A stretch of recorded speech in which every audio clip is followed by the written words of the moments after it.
All right, good morning, everybody. We've got Gary here with his 1960 Corvette, and as you can tell, he was cleaning it, and it's a labor of love, huh, Gary? Yeah, it is a labor of love. Tell me a little bit, walk me through this this beautiful car. Well, this car I purchased this car in 1982, and I did a frame-off restoration with a friend of mine who was a body shop guy. He said if I do the plastic work, he'd do the rest of it because he didn't want to pull the spark gasket anymore. So we took the body off and did the frame and everything in 1982. The car was painted in 1983. Then I put the body back on the frame, and it sat in that condition in my garage in Cincinnati, Ohio for 19 years. And I put the car together in 1999, brought it down here in 2001. It was just a 1960 Corvette. It had 1949 technology. Drum brakes that were horrible. Steering that was unbelievably difficult. It wasn't dependable, it wasn't safe, it wasn't fun.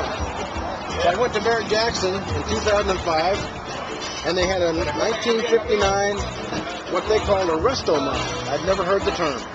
It was a red coat, tan interior, tan top. This car has a tan top. It hammered in 2005 at Barrett-Jackson for $247,000. Wow. So that means out the door, the buyer paid $270,000. So I came home and told my wife, I said, guess what? We're doing a resto model. I started hunting for parts and pieces, and I shopped the internet and the networking, and I bought all the parts and pieces myself and did all the work myself. I actually painted the car myself in '83. Wow. And this is not a clear coat, fancy metallic. This is a single stage paint. This is PPG Deltron, Coca-Cola Fleet Red. Never a problem to match that color. Wow.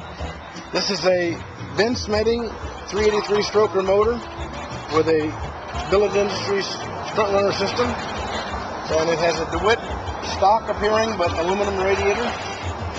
It has a Corvette hydraulic clutch. All the Corvette people like to know that. A Tremec 5-speed. A Curry 9-inch with a nodular center section rear end. 3.0 gears. How many horsepower in that engine? 450 horsepower, 460 foot-pounds. Cruising the interstate in fifth gear in this car at 72 miles an hour. We're turning 2,000 RPM and getting 23 miles per gallon. Wow. But if you want to flog it around the hood, you can get it into the single digits easy. But I'm averaging, since the time I built it, it's got 2,020 miles on it just today. I'm averaging over 16 miles per gallon for every dime of gas that's been through it. 2,030 miles. And it's been I've had it in 37 shows, and I've gotten 37 trophies. Wow. Now that's a pretty good record. But you know, sometimes, like once we went to a show where they gave out top 16, they only had 50 trophies. So it's not always a challenge. Well, you've done a beautiful job with this, Gary. Thank you. It has Bose 17-inch wheels and BF Goodrich tires. I didn't go oversized or exotic on any. If you notice the taillights, I made these myself. These are custom made from the back of a 55 Chevy pickup. I had to cut the housing and the lenses and everything to fit in that opening because this used to have the exhaust. Now the exhaust come out underneath. You can't put a big 2.5-inch exhaust through those body tubes that are in these cars. And looky here.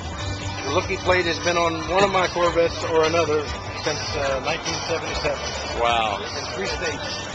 Now they say that once you're a Corvette enthusiast, you never get it out of your blood. I guess so. I've had 19 over the years. This is the third one I've ever bought. It's currently the only one I have. I just talked to my wife this morning and asked her if she could scrape up $123,000 because I want to buy one of these. The ZR1s?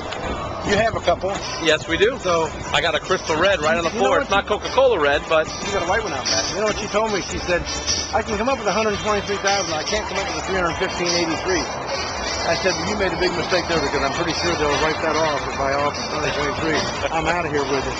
There you go. Well, Gary, best of luck to you at the show.